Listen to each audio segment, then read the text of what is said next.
BJP आने वाले दिनों में महिला सम्मेलन और दलित सम्मेलन उत्तर प्रदेश में करने वाली है। इसकी तैयारी जोरों पर चल रही है। इसी सब मुद्दे पर बातचीत के लिए हमारे साथ केंद्रीय राज्य मंत्री BL वर्मा मौजूद है। सर, 2024 का लोकसभा चुनाव करीब है, ऐसे में आने वाले दिनों में महिला सम्मेलन, दलित सम्मेलन भारतीय जनता पार्टी उत्तर प्रदेश में कर रही है। क्या संदेश देना चाह रहे हैं आप लोग? देखिए, बीजेपी के कार्यकर्ता वर्ष में अगर 365 दिन होते हैं तो 365 दिन काम करते हैं और संगठन के लगातार हमारे काम चलते रहते हैं। ये कोई दलित सम्मेलन, महिला सम्मेलन कोई नए नहीं हो रहे हैं, हम पहले से करते रहे हैं। अभी 17 सितंबर से लेकर के 2 अक्टूबर तक हमने सेवा पखवाड़ा के रूप में कई सेवा के कार्यक्रम किए। इसी प्रकार से संगठन के कार्यक्रम जो होते हैं, चाहे मोर्चों के सम्मेलन हैं या हमारे महिला मोर्चा महिलाओं का सम्मेलन करती है, तब मैं कहूँगा ये कार्यक्रम चलते रहते हैं।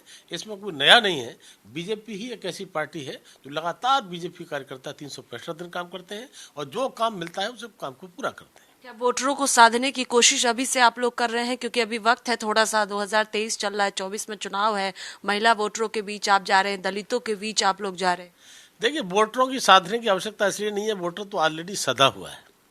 आज मैं कहूं कि लगभग 9-9.5 साल में आदरणीय प्रधानमंत्री मोदी जी ने जिस तरह से विकास के लिए और सभी वर्गों के लिए काम किया है, मैं कह सकता हूं कि यूपीए की कांग्रेसी सरकार में जो 60 सालों में काम नहीं हुए हैं वो माननीय प्रधानमंत्री मोदी जी ने किए हैं। और ख़ास तौर से एक गरीब तबका जिसने कभी सपने में नहीं सोचा था कि हमको ये सुविधाएं मिलेंगी, कांग्रेस नहीं सोच पाई, लेकिन माननीय प्रधानमंत्री मोदी जी केवल सोचते नहीं है, करके दिखाते हैं।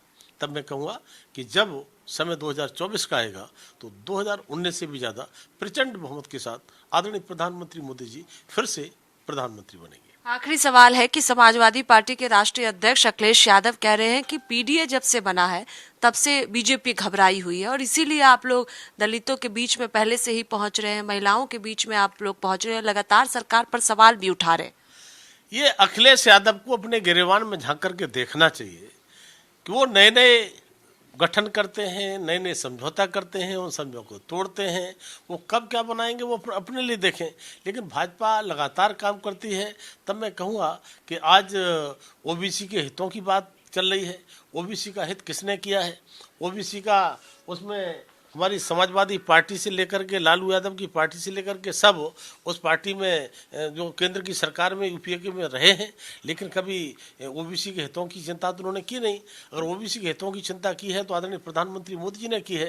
अगर यूपीए की सरकार या कांग्रेस की सरकार अगर चिंता की होती तो ये संवैधानिक दर्जा आयोग के लिए मिला है पिछले वर्ग का, ये कांग्रेस ने यूपीए ने किया होता कभी? तो कभी नहीं किया। इन लोगों ने आवाज़ क्यों नहीं उठाई? और मैं कह सकता हूँ, चाहे राष्ट्रपति के रूप में रामनाथ कोविंद जी को बनाने की बात हो, चाहे दलितों के रूप में हमारी आज राष्ट्रीय जो अपनी आदरणीय द्रौपदी मुर्मू जी राष्ट्रपति बनी हुई हैं तो उनके लिए सम्मान देने की बात हो, और पिछड़े वर्गों के लिए जितना सम्मान देने का काम आदरणीय प्रधानमंत्री जी ने और भारतीय जनता पार्टी ने किया है, आज तक लोगों ने कभी सोचा नहीं। और मैं कह सकता हूँ, चाहे स्कूलों में सैनिक स्कूल, नवोदय स्कूल, इनमें आरक्षण की व्यवस्था की बात हो, नीट की परीक्षा में आरक्षण देने की बात हो, और मैं तो कहूँगा कि अगर मंत्रिमंडल में भी 27 मंत्री ओबीसी के बनाने का काम आदरणीय प्रधानमंत्री मोदी जी ने किया है, मेरे जैसे साधारण कार्यकर्ता को राज्यसभा में ला करके और मंत्री बनाया है, तो ओबीसी के लिए सम्मान देने का काम किया है। तो मेरे जैसे न जाने हजारों कार्यकर्ता